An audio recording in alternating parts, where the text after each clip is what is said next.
Hello everyone and welcome to Cinderful Gaming. I hope you're all doing well, I hope you're all staying safe, and most of all, I hope you're all fighting that war against the grey.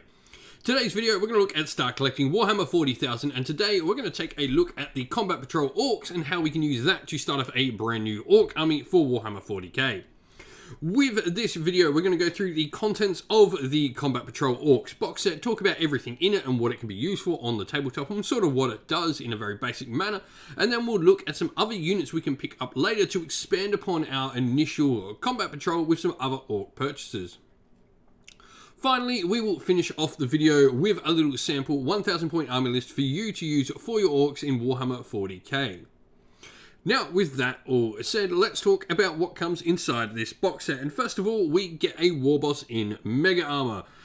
He's got some pretty cool abilities. First of all, he's got the war boss aura, where any friendly clan core or clan character unit within 6 inches model, each time that model in this unit makes a melee attack, you add 1 to that attack's hit roll, which is really nice.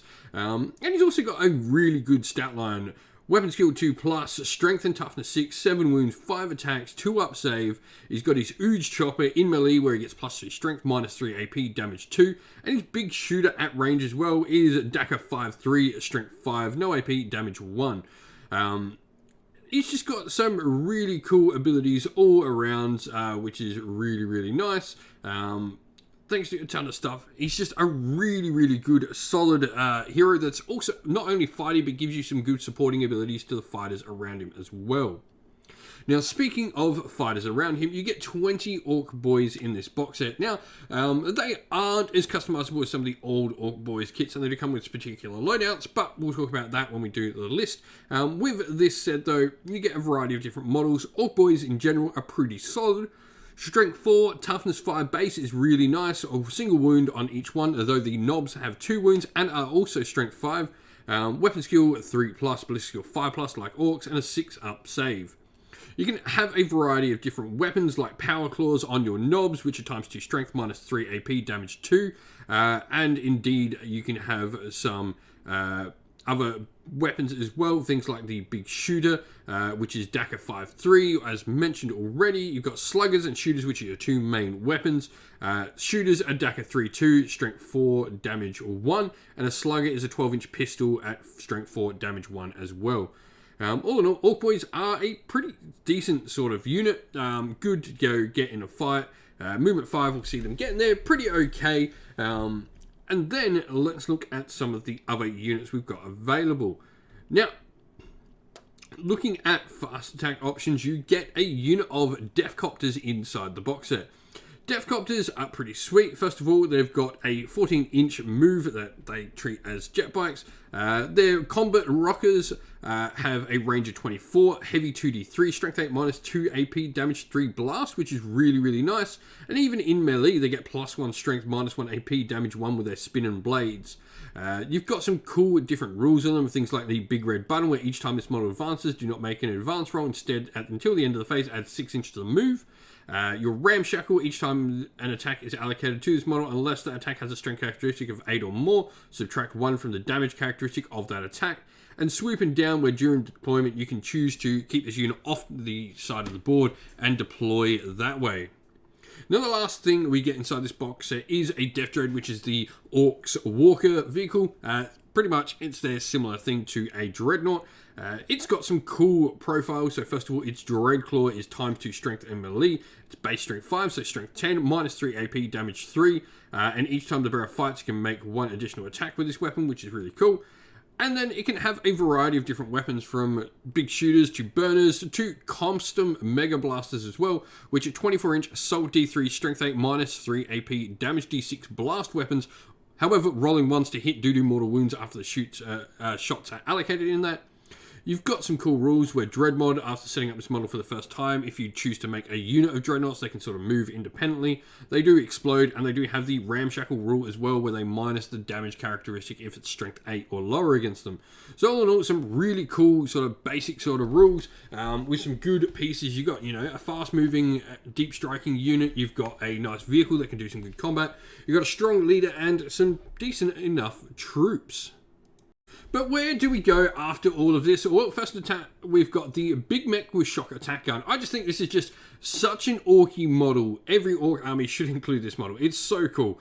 First of all, his big thing is he's got his Shock Attack Gun. It's a 60-inch range, heavy D6 weapon with strength dash, AP -5, damage D6, blast. Now, every time you roll for the strength of this weapon when you shoot it, you roll 2d6, and that is the strength of the attack. On an 11 plus, each successful hit inflicts D3 mortal wounds in addition to any other damage as well. He's also a mech, so he can heal any orc vehicles near him, which is really cool. But other than that, it's really all about that shock attack gun, which is just a ton of fun to shoot.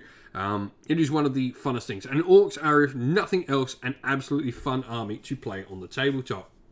Nextly, we've got the Commandos. Now, this for me, I really dig Commandos. I think they're a really cool sculpt, first of all. They're probably some of the best orc models out there. But they've got some cool rules. Like the Cunning Infiltrators allows them to deep strike into your opponent's deployment zone, which is really cool. I like the fact that you can do this with things like these Commandos and also your Deathcopters previously. This allows you to tie up enemy units, focusing on your Commandos and your Deathcopters. Meanwhile, your other stuff can move up the board.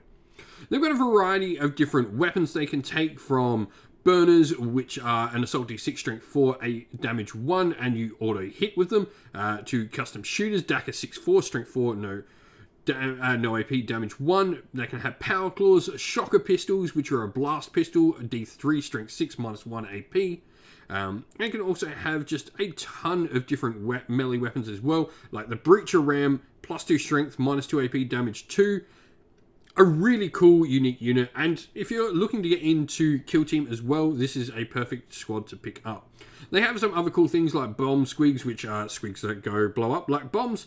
They've got their distraction grot as well, where once per battle when the bearer is selected to fight, you can treat models in this unit as if they're in 1 inch of a terrain feature. Sneaky Gits, each time an attack is allocated to a model in this unit while it's receiving the benefits of cover, you add an additional 2 to any armor saving throws. And Throat Slurs, where each time this model in this unit makes a melee attack, if it was in 1 inch of a terrain feature, you add 1 to the wound rolls. Now, speaking of other elite choices, we have the Meganobs. I think these are a great unit to go along with your war boss. They really just look the part, striding alongside him. Meganobs are your big, tough, orky Terminators. Meganobs have a really good base stat line, weapon skill 3+, strength and toughness 5, 3 wounds apiece, and a 2-up save. They all have for base a custom shooter, which is 18-inch range, Daka 6-4, strength 4, no AP, damage 1, and all get power claws for that ×2, -3 AP, damage 2 strength, which of course puts them up to strength 10. They can have either custom combi rockets or they can have combi scorchers for a couple of different unit option upgrades as well. And lastly, looking at something a little different. If you're wanting to go maybe more a shooty sort of orc force, or indeed something with a little bit more ranged killing potential of vehicles, so maybe instead of like your Meganobs, you could look at these. Tank Busters are another interesting option. They of course have rocket launchers, as you might expect, 24-inch range, heavy D3, strength 8, AP -2, damage 3 blast weapons, which are really good, not only at taking out vehicles, but also at taking out things like Terminators and Space Marines as well. They have the Tank Hunters rule, where each time a model with this ability makes an attack that targets a vehicle, they add 1 to their hit rolls, and they can have things like bomb squigs as well in their unit. So all in all, just a really good sort of anti-tank unit. And they've also got their big rocket Tank Buster hammers, which is really cool, which is a nice, cool melee weapon. And so here we have our sample 1000 point army list for you. We are going to play in Goths. Now, Goths I think is just a really cool standard sort of orc one to go with. Each time a model with this culture makes a melee attack, an unmodified hit roll of a 6 scores an additional hit. And each time a model with this culture makes a melee attack, if that model's unit made a charge move or performed a heroic intervention this turn, you add 1 to their strength as well. Pretty orky. This is just a really good sort of base culture to pick. Now, we've got our Big Mech with Shock Attack Gun in there, and then we've got our War Boss in Mega Armor, who's got his Ooge Chopper, Big Shooter. He's then got the Iron Gob and Proper Killy as his Warlord trait, and his relic for them. The Iron Gob is for a Goth model only, obviously, and after making close combat attacks with the bearer before they consolidate, you can select one enemy model within an inch of the bearer and roll a d6. On a 2+, that unit takes d3 mortal wounds. Meanwhile, Proper Killy is going to add 1 to his attacks, and each time this warlord makes an attack, you improve the armor penetration of said attack by 1. So he is really dead killy in combat. For troops, we have 2 units of boys. Both of them are having a boss knob. One's going to have a big chopper, one's got a power claw. And then we've got a unit with the rocket launcher and a unit with the big shooter in there for their special weapons. Other than that, 3 orcs with shooters and 5 orcs with sluggers and choppers in the units as well. Commandos, we've got for our elites, they've got the Bomb Squeak and Distraction Grot in there. The boss knob is going to have a power claw, and then we've got 3 commandos with chopper, and then we have a commando with big shooter, commando with breacher ram, commando with burner, commando with chopper and shocker pistol, commando with custom shooter, and a commando with rocket launcher for a bunch of different variety units. It's a really cool sculpt. There's a lot of different things. You can probably convert this up to really be the commandos you want them to be, with some other bits from your boys and stuff like that. But this is just such a cool looking unit on the tabletop. Then we've got our Mega Knobs. One of them is going to have a combi rocket in there, and other than that, it's pretty stock standard. Fast attack, 3 Death Copters, and our Death Droid we've gone for a double custom Mega Blaster on him. I think this is just a really fun loadout. Just supercharging that Death Dread and hoping you don't roll ones. Orcs are just fun, so if something goes, it's more powerful, but you might be hurt, that's what you go with Orcs, because they are an absolute blast to play on the tabletop. If you've been playing with Orcs, in particular, more sort of boys and stuff on the table for your Orcs, let us know how you've been going down in the comments below. Well, that's the end of the video. We hope you enjoyed it. If you did, please don't forget to leave a like and subscribe to the channel if you haven't already, and leave a comment down below and let us know what you enjoyed about the video. If you'd like to come chat more with me and other members of our fine community here at Sinful Gaming, you can do so by following the link in the video's description to our Discord server. And lastly, if you'd like to help support the channel, you can do so either via Patreon or YouTube members, and both of those are linked again down in the video's description. As a special thanks to all our Patreon and YouTube members, I'd like to give a shout out to them all. So a special thank you to our Patreons, Christian Weir, James Soren, Greenskins Gaming, AJC, Kenny Lowe, Outer and Shop First, Andrew Bowen, Nathan Fee, The Rising Ape, Cure Dynamic, Agu, Anthony B, Anton Nilsson, JJ Austrian, Average Wargamer, Domir, Mark Harvey, James Cater, Dynet226, and Derek.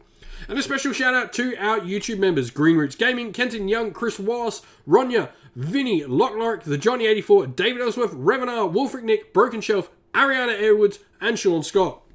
Lastly, a special thanks, first of all, to Lady Witchfox Art, who does all the amazing artwork for our channel, and to Xmorphic, who does all the amazing Discord server background work for us.